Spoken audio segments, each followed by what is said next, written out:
우리가 대부분 머릿속에 품고 있는 태양계의 그림에는 근본적인 거짓말이 숨어 있습니다.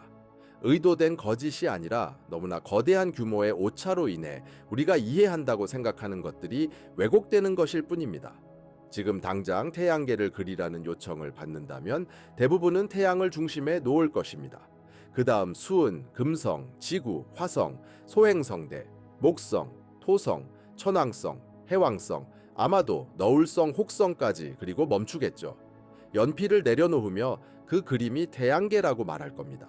따뜻한 중심부터 차가운 바깥쪽 끝까지 전부를 포괄하는 그림이죠. 그런데 그 그림은 실제 모습의 약 1%도 담지 못한 겁니다. 시작하기 전에 만약 당신이 조금이라도 친절하게 좋아요와 구독을 눌러준다면 제게는 세상이 달라질 겁니다.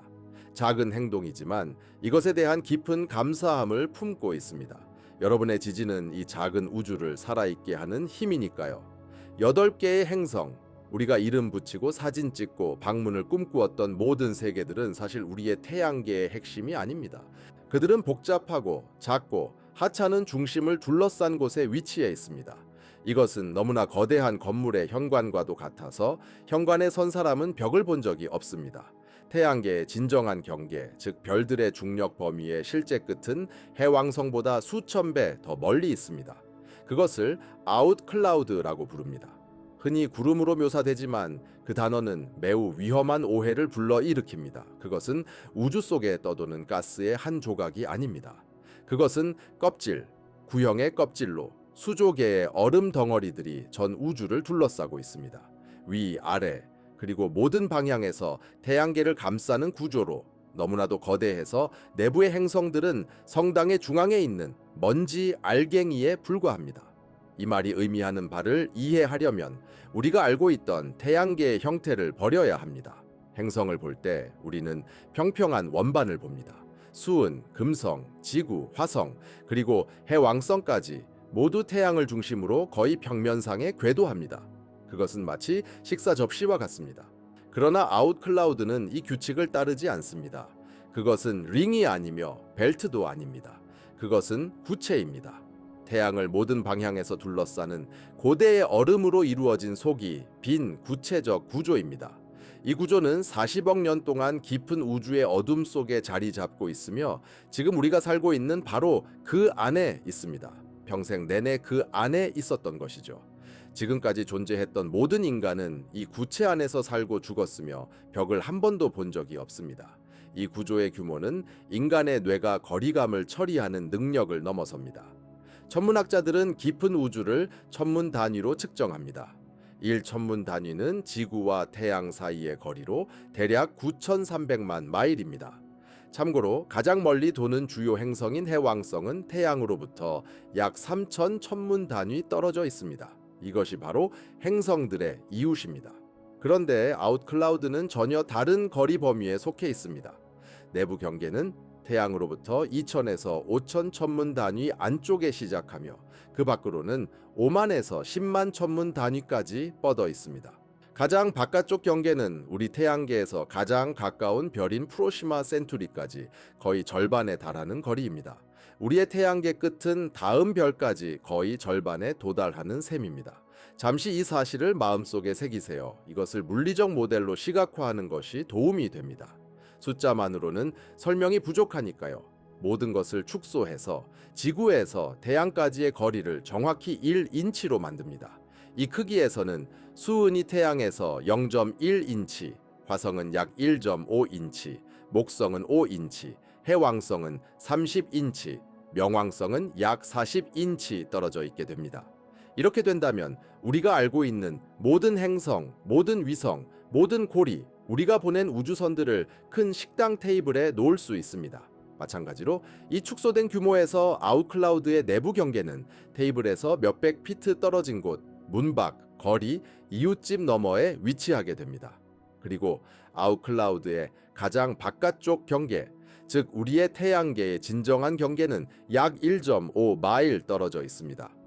행성들은 수마일에 걸쳐 뻗어 있는 구체의 중앙에 놓인 먼지의 작은 점들에 불과합니다. 그것이 바로 태양계입니다. 학교에서 배운 그림이 아니고 교실 벽에 붙은 포스터도 아닙니다. 광대한 얼음과 어둠의 거품으로 빛이 통과하는 데 1년 이상 걸리는 구조입니다. 그리고 이 사실이 당신을 불편하게 만들어야 합니다. 이것은 추상적인 개념이 아닙니다. 과학자들이 자신의 모델을 맞추기 위해 만든 이론적 구조도 아닙니다. 이것이 바로 당신이 거주하는 공간의 물리적 실체입니다. 지금 바로 당신은 아웃클라우드 안에 있습니다.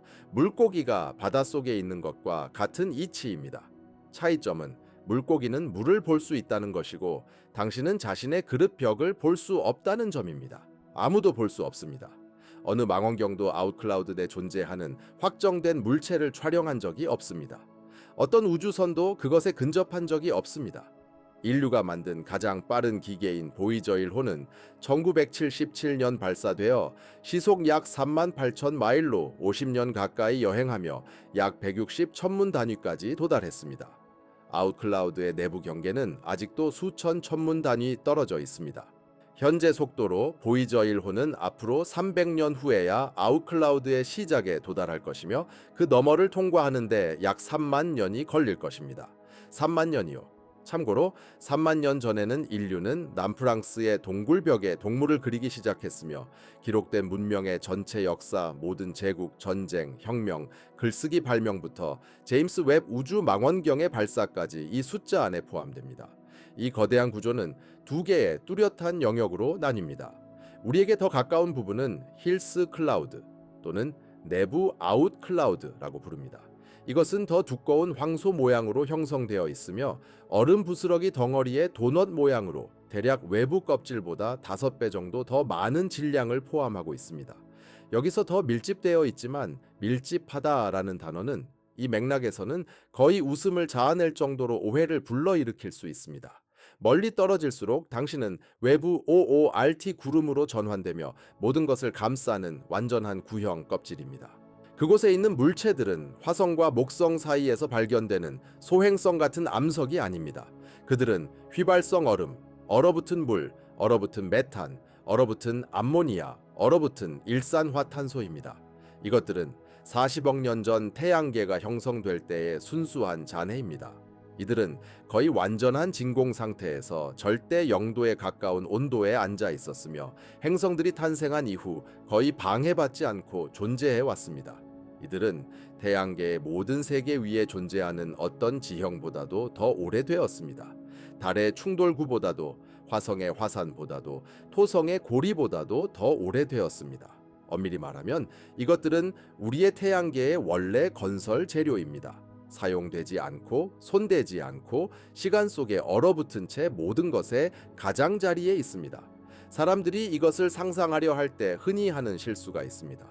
우리는 밀집된 눈보라처럼 얼음이 폭풍우를 이루는 모습, 파편의 폭풍을 피하며 통과해야 하는 두꺼운 얼음 덩어리의 장면을 떠올리기 쉽습니다. 공상과학은 우리에게 이것을 기대하게 만듭니다. 하지만 현실은 정반대입니다. 오르트 구름에는 약 1조에서 2조 개의 물체가 있을 것으로 추정되지만 그들이 차지하는 공간의 부피는 놀라울 정도로 방대해서 어떤 두 물체 사이의 평균 거리는 수천만 마일에 달합니다. 이는 대략 지구와 토성 사이의 거리와 같습니다.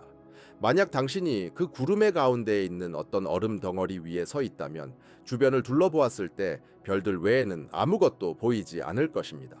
이웃하는 물체를 볼 수 없고 주변 어디에도 수조 개의 다른 얼어붙은 세계들이 존재한다는 힌트도 볼 수 없을 것입니다.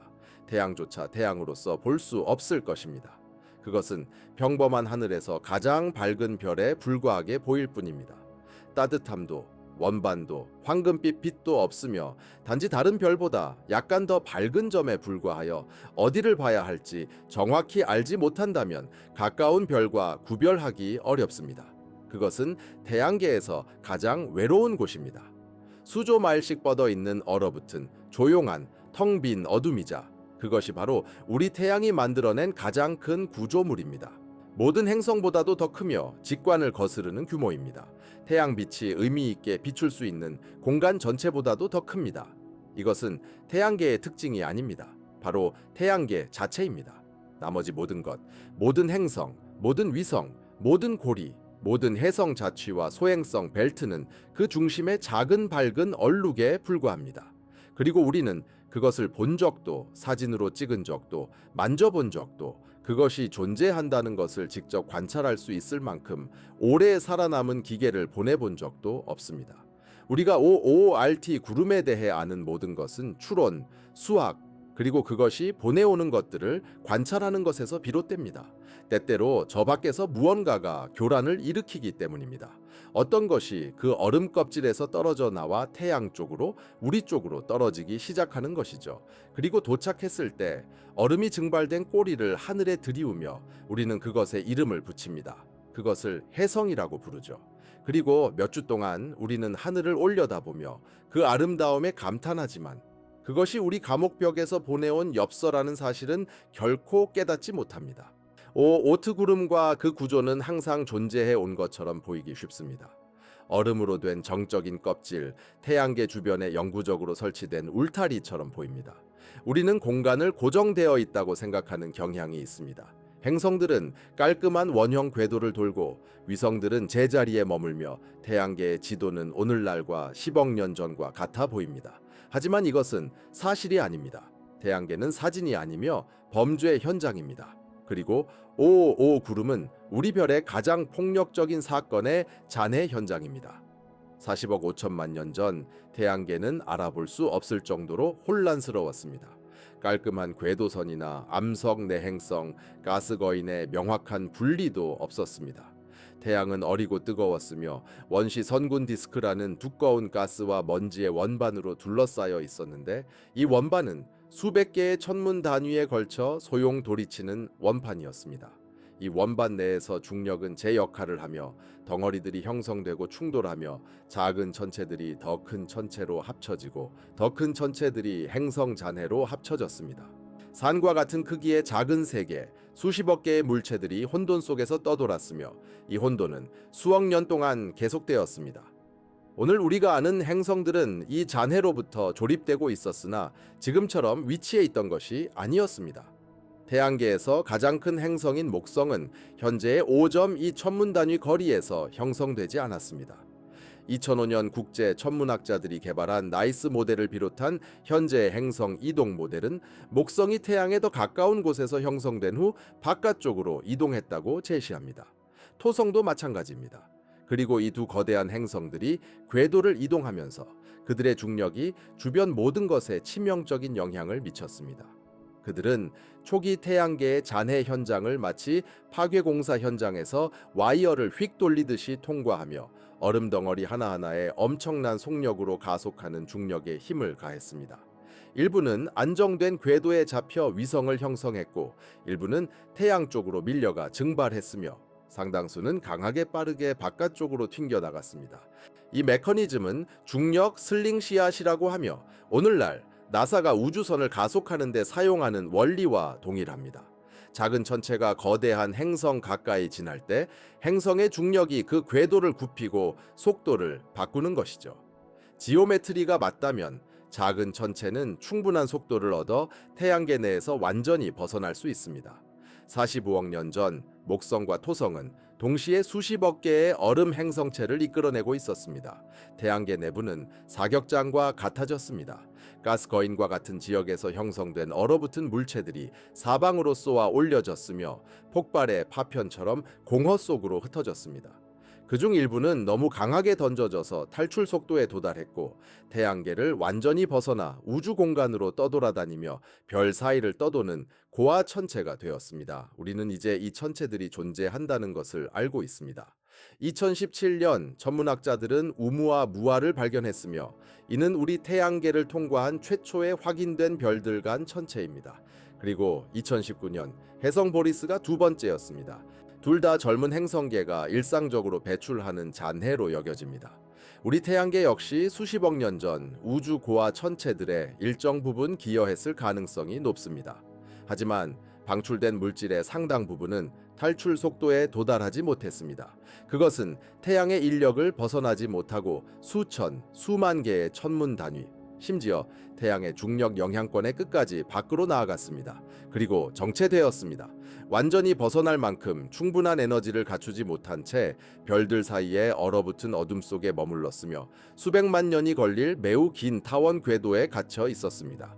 그러다가 외부의 어떤 힘이 개입했고 태양과는 아무 관련이 없는 다른 힘이 작용하기 시작했습니다. 바로 은하수입니다. 이 천체들이 멈추었던 극단적 거리에서는 태양의 중력이 거의 상상할 수 없을 만큼 약해집니다.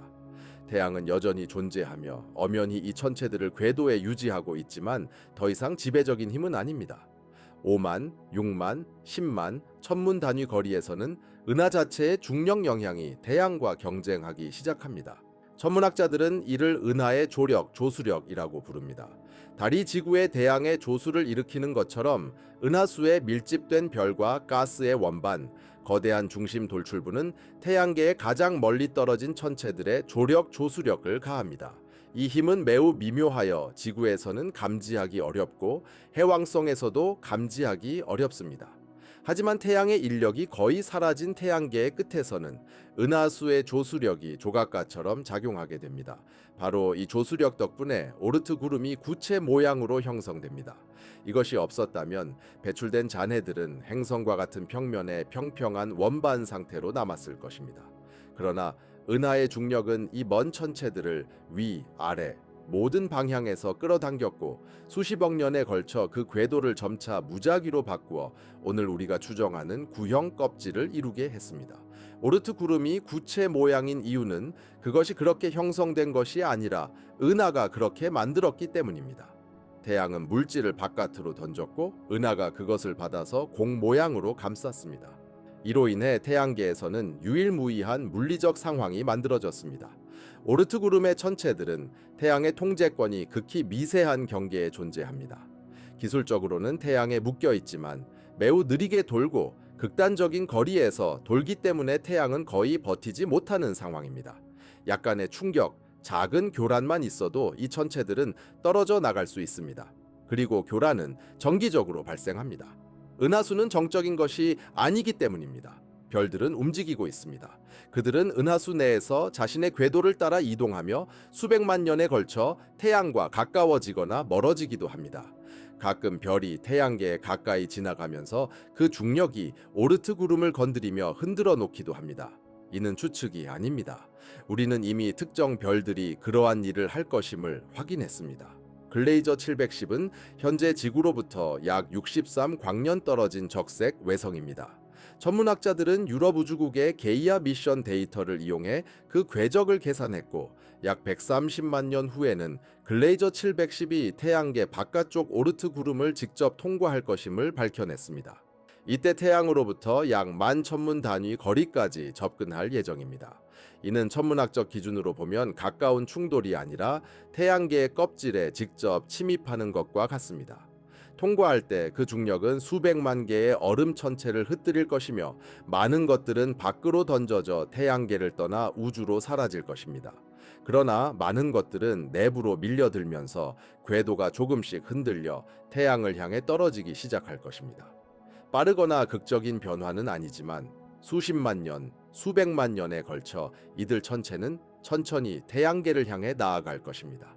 일부는 외부 행성들의 궤도를 넘어설 것이고 일부는 목성이나 토성에 의해 다시 튕겨나갈 것이며 또 일부는 계속해서 내부로 떨어져 화성, 지구, 금성을 지나 태양의 중력에 의해 가속되면서 고대의 얼음들이 증발하기 시작하며 수백만 마일에 달하는 가스와 먼지의 흔적을 남기게 될 것입니다. 이들은 단 하나 또는 두 개가 아니라 수백만 개가 되어 단일 별과의 만남 후 수백만 년 동안 지속될 해성 폭풍이 될 것입니다. 이미 과거에 이런 일이 있었으며 다시 일어날 것입니다.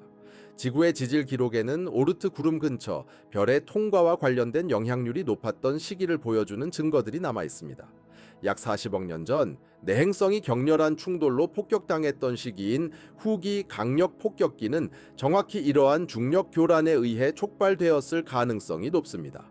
달의 충돌구들도 이 시대에 형성된 것으로 수십억 년 동안 오르트 구름에 얼어붙어 있던 물체들이 흔들려 떨어져 내리면서 생긴 흔적일 수 있습니다.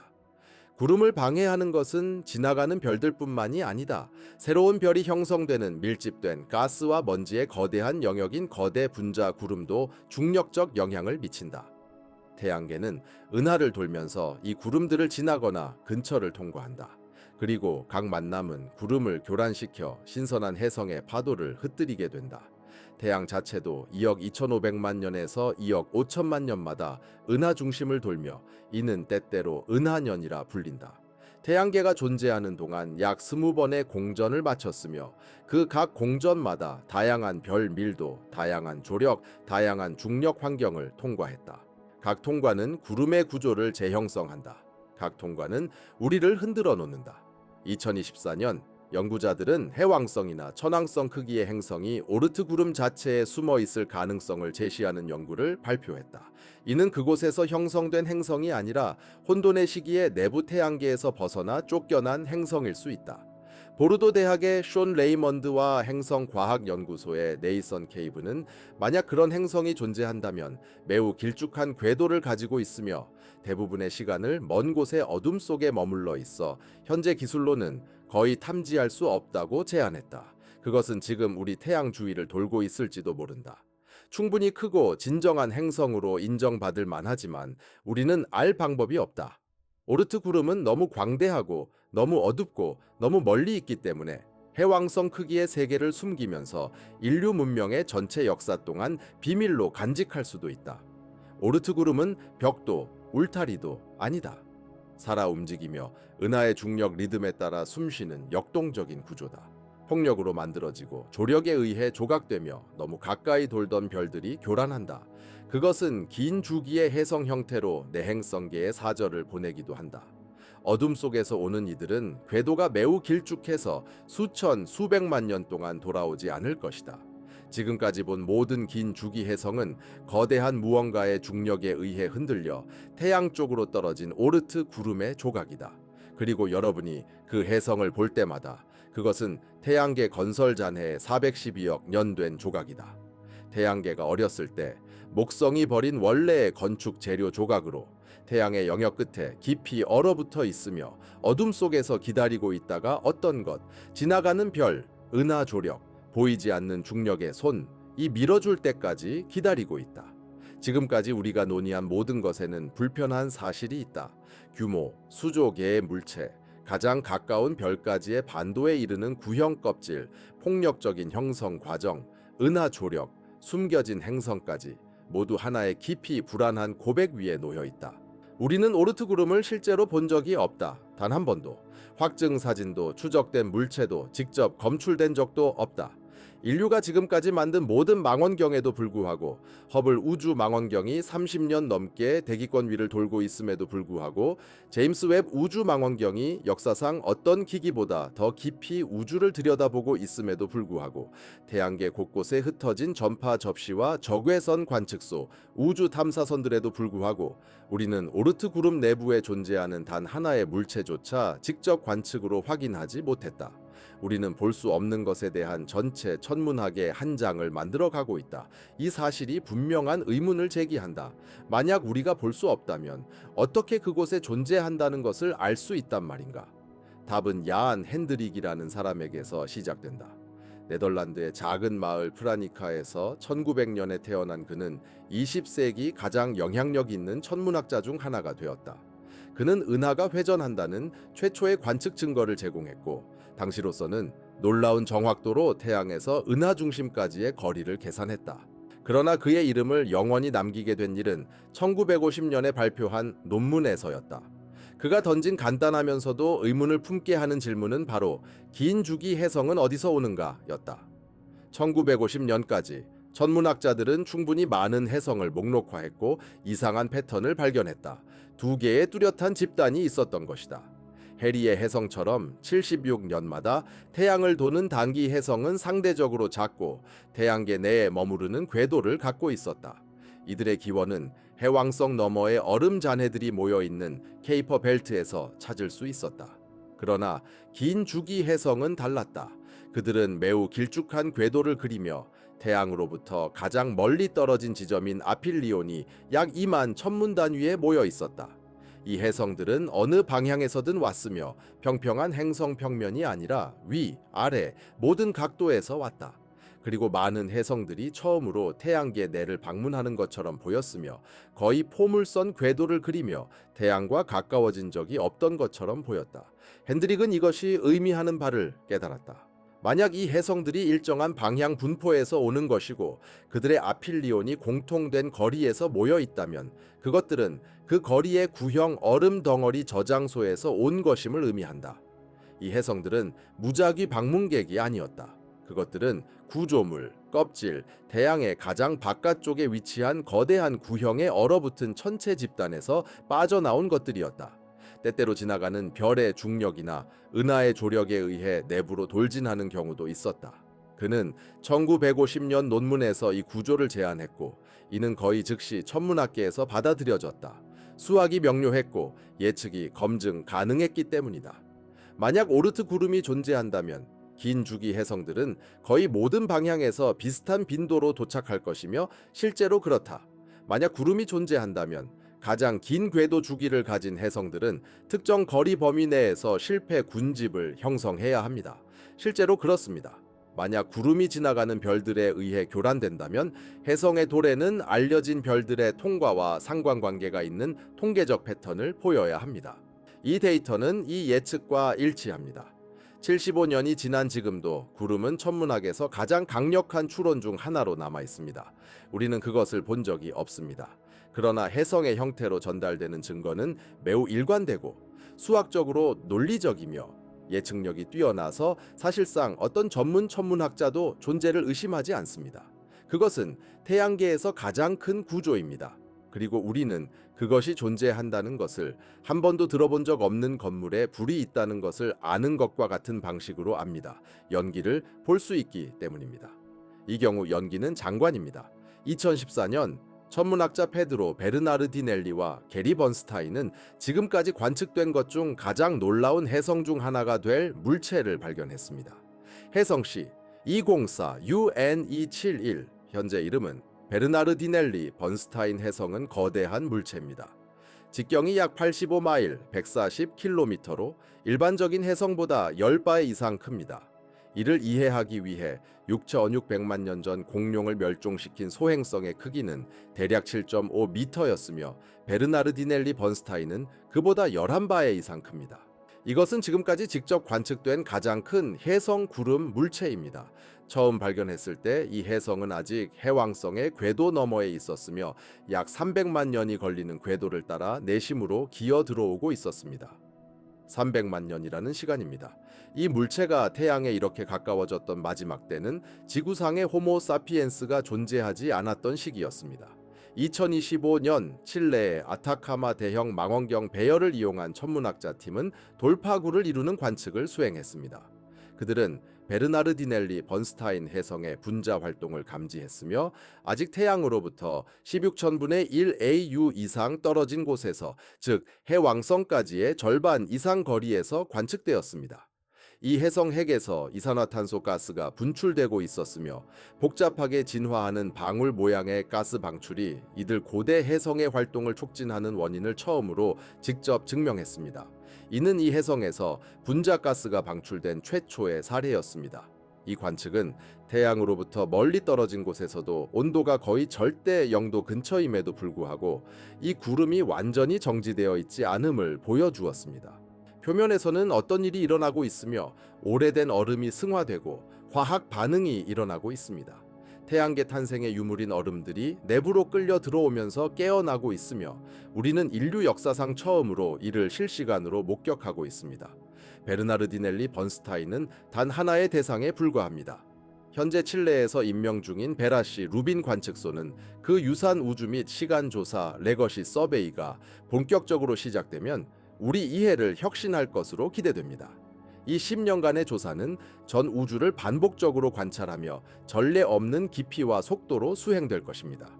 전문학자들은 현재 약 4,500개에 달하는 해성 구름의 천체를 더 많이 발견할 수 있을 것으로 예상하며 이를 바탕으로 세차원 구조를 통계적으로 분석할 수 있는 충분한 표본을 갖추게 될 것입니다.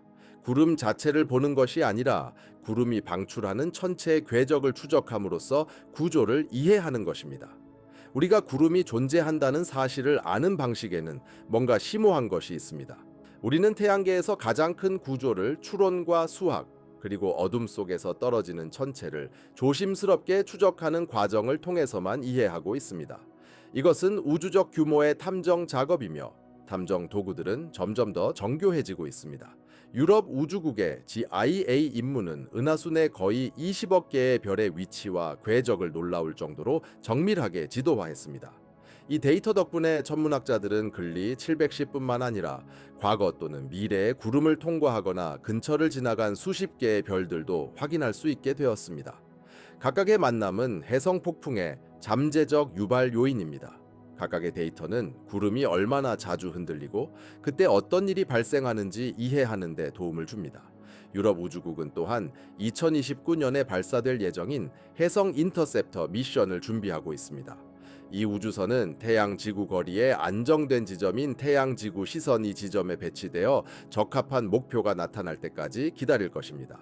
처음으로 순수한 해성 구름 해성이 내부 태양계에 진입하는 순간 해성 인터셉터는 그 해성을 만나기 위해 파견됩니다. 이 우주선은 해성의 핵을 둘러싼 가스와 먼지의 구름인 코마를 통과하며 그 조성, 구조, 활동에 관한 데이터를 수집할 것입니다. 이는 인류가 처음으로 순수한 해성 구름 물체를 가까이서 연구하는 사례가 될 것입니다. 이전에 방문했던 해성들은 모두 여러 차례 내태양계 통과를 했으며 태양의 열로 표면이 변형되고 원래의 화학 성분이 일부 파괴되었습니다. 해성 인터셉터는 40억 년 동안 원래 상태로 얼어 있었던 물체를 연구할 예정입니다. 이는 태양계 탄생 시기를 봉인한 타임캡슐을 여는 것과 같습니다. 그러나 이러한 모든 발전에도 불구하고 구름 자체의 직접 영상은 여전히 우리의 손이 미치지 않는 영역에 있습니다.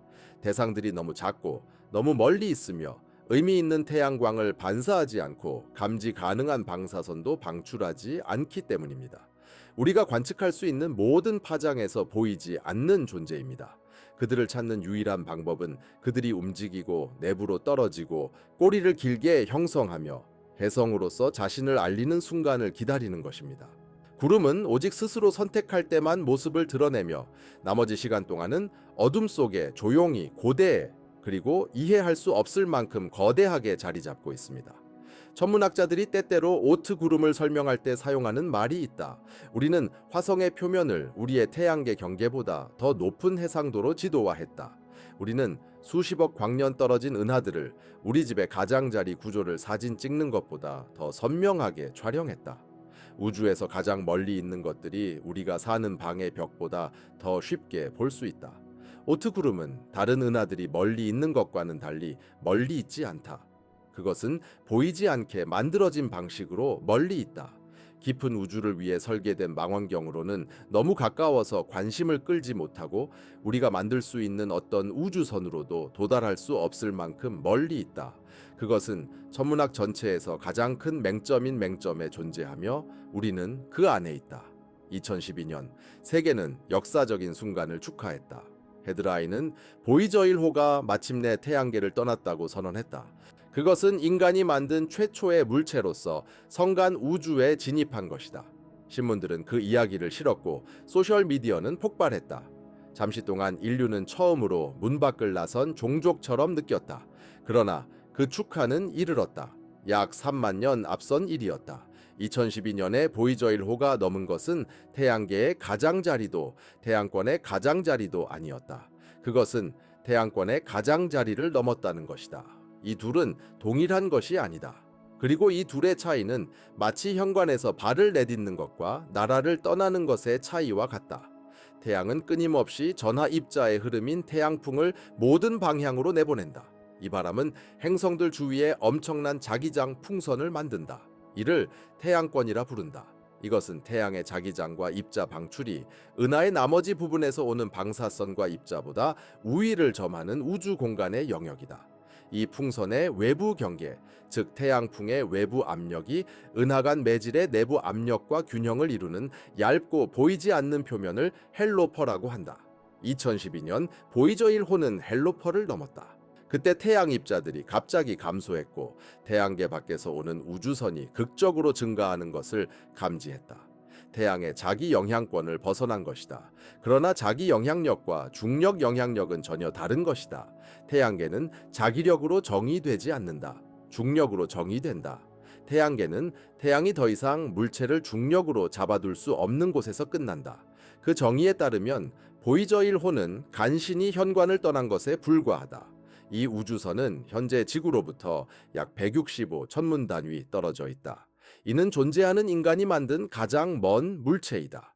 약 50년 동안 시속 3만 8천 마일로 여행하며 매초 약 10m를 이동하고 있다.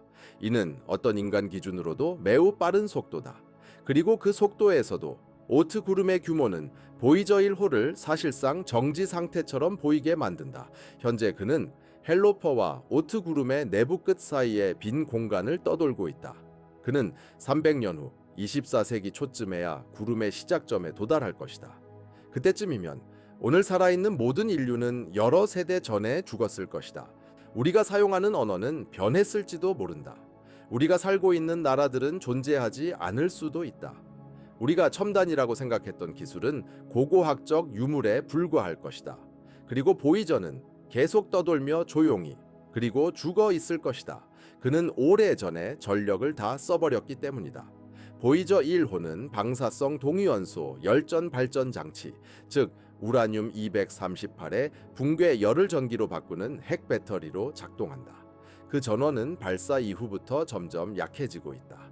나사 엔지니어들은 이미 남은 장비를 절약하기 위해 일부를 종료하기 시작했다. 마지막 장비는 2030년경 또는 전력 관리가 연장된다면 몇 년 더 늦춰질 수도 있다. 그 이후에는 보이저 1호는 단순한 죽은 금속 조각이 된다. 송신도 데이터도 우리가 만나는 것을 알려줄 방법도 없다. 그는 완전한 침묵 속에서 어둠을 떠돌며 오트 구름의 전체 너비를 가로질러 약 3만 년이 걸릴 것이다. 그리고 그때 3만 년 후 그는 진정으로 태양계를 떠난 것이다. 3만 년은 인류 문명의 전체 시간, 즉 메소포타미아의 최초 농경 정착지부터 지금까지의 시간과 거의 같다. 보이저의 오트 구름 통과는 인류가 지금까지 만든 것, 기록한 것, 발견한 것, 파괴한 것보다 2배 반 이상 더 오래 걸릴 것이다. 그리고 그것이 직선으로 좁은 구간을 통과한다고 가정한 것이다. 오트 구름은 단순히 멀리 있는 것이 아니다. 그것은 사막이다. 태양계에서 가장 큰 사막이고 지구의 어떤 사막과도 다르다. 그 너머에는 물이 없다. 오아시스도 없다. 중간 기착지도 없다. 오직 광년씩 뻗은 더 많은 공허 한만이 있을 뿐 다음 별에 도달할 때까지 계속된다. 이것은 철학을 넘는 문제를 만든다. 그것은 공학적 문제다. 엄혹한 수학적, 현재로서는 해결 불가능한 공학적 문제다. 공상과학 소설에서는 우주선이 자원을 찾아 자주 뛰어다닌다. 소행성에서 물을 채취하거나 가스거인 위성에서 연료를 보충하거나 태양계 곳곳에 흩어진 재료를 디딤돌 삼아 이동한다. 이를 섬 건너기 전략이라 부른다. 그리고 행성계 내에서는 이론적으로 가능하다. 섬, 소행성, 위성, 카이퍼 벨트의 천체들은 너무 가까워서 우주선이 하나를 방문하고 자원을 채취한 후 다음으로 계속 갈 수 있다. 그러나 해왕성의 궤도를 넘어서면 섬들은 사라진다. 오트 구름에는 수조 개의 천체들이 있다. 이론적으로는 그곳에는 물, 얼음, 암모니아, 일산화탄소 등 연료와 생명 유지의 원료가 될 만한 물질들이 존재한다. 그러나 이 천체들은 서로 간에 너무 먼 거리를 두고 있어 섬 건너기 전략이 불가능하게 만든다. 오트 구름 내 어떤 두 천체 사이의 평균 간격은 대략 지구와 토성 간 거리와 비슷하다. 당신은 오르클라우드 객체에 멈춰서 연료를 공급할 수 없습니다. 다음 객체를 찾기 위해서는 수억 마일에 달하는 빈 공간을 여행해야 하며 그것을 찾거나 도달하거나 사용할 것이라는 보장이 없습니다. 그 객체들은 너무 작고 너무 어둡고 너무 흩어져 있으며 너무 멀리 떨어져 있어 길잡이로 쓸 수 없습니다. 이들은 마치 바다로 둘러싸인 섬과 같아서 어떤 배도 충분한 보급품을 가지고 한 섬에서 다음 섬으로 건너갈 수 없을 만큼 넓게 펼쳐져 있습니다. 이는 어떤 우주선도 지구를 떠나는 순간부터 전체 여정에 필요한 연료와 전력, 보급품을 모두 갖추어야 한다는 것을 의미합니다. 여기서 로켓 방정식이 장애물이 됩니다. 티르코프스키 로켓 방정식은 모든 로켓 추진의 근본 법칙으로 연료의 무게와 우주선이 달성할 수 있는 속도 사이의 지수적 관계를 설명합니다. 연료를 더 많이 싣을수록 우주선은 더 무거워지고 무거운 우주선은 더 많은 연료를 필요로 하며 연료를 더 추가하면 우주선은 더욱 무거워집니다. 이 지수적 곡선은 화학 로켓, 즉 인류가 지금까지 만든 모든 우주선을 띄운 방식으로 어떤 합리적인 시간 내에 오르클라우드를 통과하는 것은 어렵기만 한 것이 아니라 사실상 불가능하다는 것을 의미합니다. 필요한 연료의 양은 우주선의 질량을 훨씬 뛰어넘기 때문에 로켓은 구조물이나 기기, 승무원 공간이 없는 연료 그 자체로만 남게 될 것입니다. 이것이 바로 오르클라우드가 단순한 경계가 아니라는 이유입니다. 그것은 바로 검역구역, 자연적인 장벽으로서 태양계와 은하의 나머지 부분을 물리적 벽보다 더 효과적으로 구분하는 역할을 합니다. 그것은 10만 천문 단위의 아무것도 없는 공간입니다. 빛도, 온기도, 자원도, 표지도 오직 어둠과 거리뿐이며 태양의 미약한 중력만이 수조 개의 얼어붙은 유령들을 제자리에 붙들고 있습니다. 이 장벽을 넘어설 수 있는 기술에 대한 제한도 있습니다. 태양풍을 이용한 거대한 반사 시트인 태양 돛은 태양에 충분히 가까이 배치된다면 이론적으로 작은 탐사선을 빛의 속도의 상당 부분까지 가속시킬 수 있습니다. 고 스티븐 호킹과 투자자 유리 밀러가 일부 자금을 지원한 브레이크스루 스타샷 계획은 지상 레이저를 이용해 그램 단위의 탐사선을 빛의 20% 속도로 가속하는 것을 목표로 했습니다. 이 속도라면 오르클라우드를 수천 년이 아닌 며칠 만에 통과할 수 있습니다. 그러나 이러한 기술들은 아직 이론 단계에 머물러 있습니다. 필요한 규모로 테스트된 태양 돛은 없으며 탐사선을 상대 광속으로 밀 수 있는 레이저 배열도 만들어지지 않았습니다. 공학적 도전 과제는 엄청납니다. 재료 과학, 전력 생산, 정밀 표적 지정, 그리고 아직 해결되지 않은 성간거리의 통신 문제가 그것입니다. 핵 추진도 또 다른 길을 제시합니다.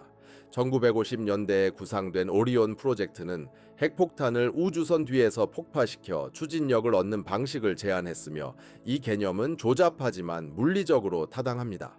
이 방식으로 빛의 3%에서 5% 속도까지 달성할 수 있어 수천 년이 아닌 수십 년 만에 오르클라우드를 건널 수 있을 가능성이 있습니다. 더 정제된 개념인 해결 추진과 핵정이 추진도 나사와 민간 기업들에 의해 활발히 연구되고 있지만 아직 성간거리에서 시험된 적은 없으며 필요한 규모로 자금이 지원된 적도 없습니다. 모두가 직면한 공통의 문제는 오르클라우드가 너무 광대하여 성능이 크게 향상된 추진 시스템조차도 통과 시간을 불가능해서 실질적으로 비효율로 바꿀 뿐이라는 점입니다.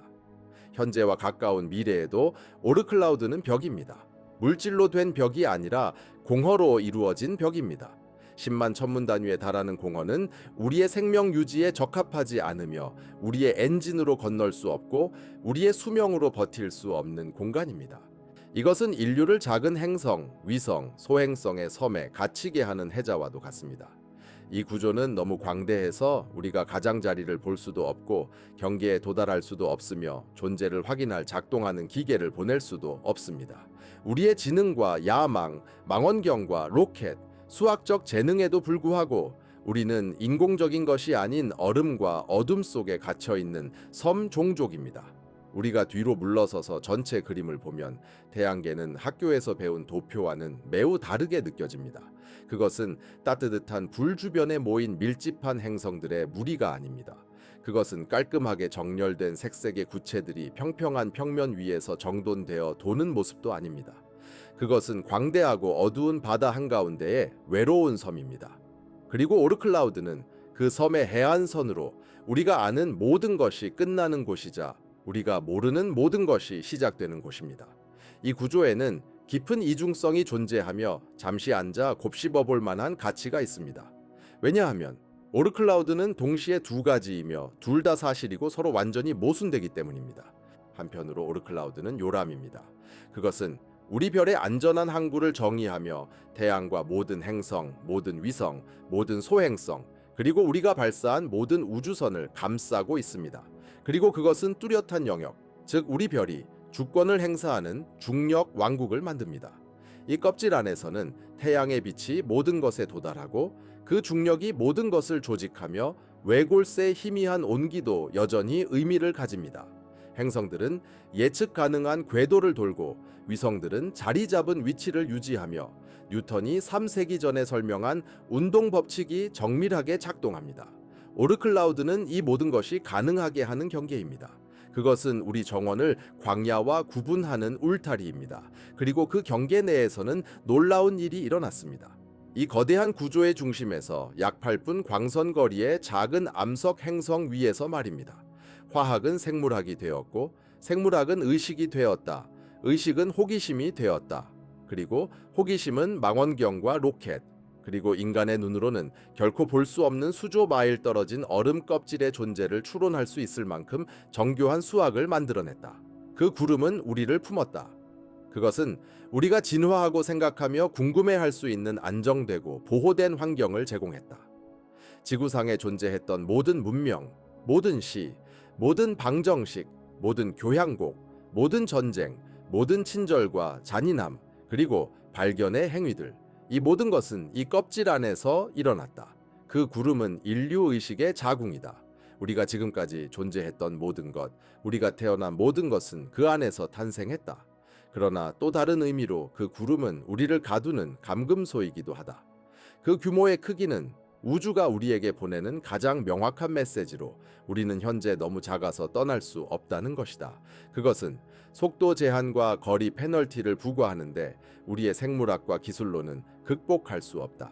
10만 천문 단위의 얼어붙은 허무, 자원도 없고 이정표도 없으며 재충전하거나 소통하거나 생존을 위해 돌파할 방법도 없는 공간이다. 현재 존재하거나 앞으로 존재할 가능성이 있는 기술로는 그 너머를 건너는 것이 불가능하다. 그 구름은 우리를 은하 전체와 단순히 분리하는 것이 아니라 격리시키는 역할도 한다.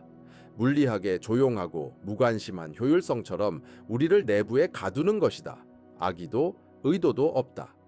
단지 거리와 로켓 방정식의 기하급수적 잔혹함, 그리고 인간이 대략 80년을 사는 우주에서 가장 가까운 출구조차 3만 년이 걸린다는 생물학적 사실이 있을 뿐이다.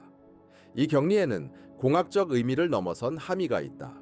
그것은 인류가 우주에서 자신의 위치에 대해 가장 깊이 묻는 질문을 형성한다. 우리는 혼자인가? 페르미 역설? 우주가 충분히 오래되고 크기 때문에 지적 문명이 흔할 것이라고 보여지지만 우리가 그 증거를 발견하지 못하는 이유는 무엇일까 하는 의문은 우리가 받아들이기 더 간단한 해답을 갖고 있을지도 모른다. 어쩌면 은하계 내에서 진화하는 모든 지적종은 자신만의 버전의 오트 구름을 마주하는 것일지도 모른다. 반드시 얼음 껍질이 아니더라도 거리의 장벽, 생명이 진화한 별 시스템과 가장 가까운 이웃 별 시스템 사이의 간극이 너무 넓거나 너무 비어 있거나 자원이 부족해서 어떤 기술로도 건널 수 없는 것일지도 모른다. 어쩌면 은하는 지적 생명체로 가득 차 있을지도 모른다. 각종은 자신만의 작은 섬에 갇혀 별들을 내다보며 망원경을 만들고 라디오 신호를 보내며 왜 아무도 응답하지 않는지 궁금해한다. 그것은 사람이 없는 것이 아니라 모두가 자신의 감금소에 갇혀 있기 때문이다. 광활한 사막처럼 넓은 공간으로 인해 메시지가 도달하기 전에 발신자가 멸종하는 것이다. 오트구름은 이 가능성을 추측이 아니라 관찰처럼 느끼게 만든다. 우리는 기술 문명이다. 원자를 분리했고 유전체를 해독했으며 생각할 수 있는 기계를 만들었다. 그리고 우리는 우리 자신의 마당을 건널 수 없다. 야망이 없거나 지능이 부족해서가 아니다. 마당은 10만 천문 단위 폭에 아무것도 없는 공간이기 때문이다. 그런데도 항상 그리고가 있다. 우리는 이미 우리 자신을 일부 보내놓았다. 보이저 1호는 지금도 조용히 어둡게 기능적 기준으로는 죽어 있지만 여전히 움직이고 있다. 시속 3만 8천 마일로 매 시간, 매일, 매년 지구의 소리와 영상이 새겨진 금속판을 싣고 헬롭스와 오구름의 내곁 사이의 허공을 떠돌고 있다. 그것은 어디에 있는지 모른다. 무엇을 보는지 말해줄 수 없다. 하지만 존재한다. 그리고 그 뒤를 보이저 2호가 따르고 그 뒤를 파이오니어 10호와 파이오니어 11호가 따른다. 이들도 조용하며 떠돌고 있으며 인류가 만든 가장 멀리 있는 4개의 작은 금속 물체로 모두 외부를 향해 있고 모두 얼음 껍질 너머로 돌아오지 못할 그림과 지도를 새긴 플라크를 실었다. 지구의 도시들이 변하고 그 도시들을 만든 문명이 흥망한 후에도 보이저 1호는 여전히 그곳에 남아 있을 것이다. 내부 구름의 침묵 속으로 떠돌아다니며 아무도 보지 못하는 얼어붙은 수조의 물체들 사이를 지나갈 것이다. 아무것도 감지하지 못하는 채 그저 얼음 속에 떠도는 작은 금속 화석이 될 것이다. 연료도 전력도 궤도를 바꿀 능력도 없다. 하지만 우리가 누구였는지의 기록은 남는다. 55개의 언어로 된 인사말이 담긴 황금 디스크, 어머니가 아이에게 키스하는 소리, 비의 소리, 인간의 심장 박동 소리, 찰스 브라이가 연주하는 주니 비굿, 아이를 돌보는 여성의 사진, 14개의 펄서에 따른 우리 위치의 수학적 정의가 담긴 디스크, 모두 공간의 진공 상태에서 10억 년 동안 견딜 수 있도록 설계된 금도금 구리 디스크에 암호화되어 있다. 10억 년, 오트구름은 여전할 것이다. 태양은 계속 타오를 것이며 얼어붙은 물체들은 느리고 어둡게 환상적인 원을 그리며 공전할 것이다. 그리고 그 사이 어딘가 작은 암석 행성의 작은 금속 우주선이 내부 감금소 안에서 한때 밖을 올려다보며 궁금해했던 증거 하나를 운반하고 있을 것이다. 2024년 10월 혜성 수친 산 아틀라스가 내태양계로 들어왔다. 더 인류 문명 역사상 처음으로 기록된 타원 궤도에 도달한 오트 구름 천체였다. 몇 주 동안 전 세계 사람들은 밤하늘을 올려다보며 그것을 보았다. 빛나는 꼬리를 가진 희미한 빛의 얼룩, 육안으로 볼 수 있었다. 수백만 년 동안 방문하지 않았던 별의 따뜻함 속에서 증발하는 고대의 얼음, 그것은 아름다웠다. 사람들은 옥상과 산꼭대기, 국제 우주정거장에서 사진을 찍었다. 그들은 낯선 이들과 이미지를 나누었다. 추운 날씨 속에 서서 하늘을 올려다보며 이름 붙일 수 없는 무엇인가를 느꼈다. 경이로움과 자금, 그리고 믿을 수 없을 만큼 오래된 무언가와의 연결이 뒤섞인 느낌. 저 혜성은 우리 감옥의 조각이었으며 태양계 탄생에 얼어붙은 흔적이었다. 수백만 년 전 어떤 중력 교란으로 인해 구름에서 떨어져 나와 공허를 가로질러 천천히 안으로 떨어지고 있었다. 목성, 화성, 그리고 태양의 열기에 도달하기까지 45억 년 동안 얼어붙은 침묵이 빛의 이야기로 변했고 그것은 1억 마일 떨어진 곳에서도 볼 수 있는 빛의 이야기였다. 그것은 우리 감옥의 벽에서 온 사자였다. 그리고 몇 밤 동안 세상 전체가 멈추어 그가 지나가는 모습을 지켜보았다. 구름은 우리 이웃의 시작이자 끝이다. 그것은 우리의 집이 서서히 사라지고 은하가 시작되는 어두운 수평선이다. 그것은 요람이자 우리 태양계의 폭력을 기념하는 기념물, 그리고 우리 종이 존재하는 한 그 한계로 규정될 수 있는 장벽이다. 태양계의 가장 오래된 물질이 완벽하게 보존되어 있다. 그것은 방문하지 않은 새로운 세계에서 온 편지처럼 우리에게 혜성을 보내온다. 우리가 본 적도 없고 또 찾지 못할 세계들을 숨기고 있다. 그리고 우리가 알고 있는 모든 것, 사랑했던 모든 것, 우리가 지은 모든 것을 감싸 안으며 얼음과 침묵의 껍질 속에 감싸여 있다. 그 크기는 인류 문명의 역사가 그것을 넘기에는 너무 짧다. 우리는 그 안에 있다. 우리는 항상 그 안에 있었다. 그리고 저 너머, 마지막으로 얼어붙은 물체 너머, 태양의 중력, 마지막 속삭임 너머, 은하가 기다리고 있다. 인내심을 가지고 거대하게 우리가 볼 수 있지만 도달할 수 없는 별들로 가득 차 있다. 구름은 우리와 그 모든 것 사이에 서 있다. 우리가 아는 모든 것의 해안선, 우리가 가진 유일한 집의 가장자리이다. 그리고 그 가장자리 너머 어둠 속에서 보이저가 떠돌고 있다.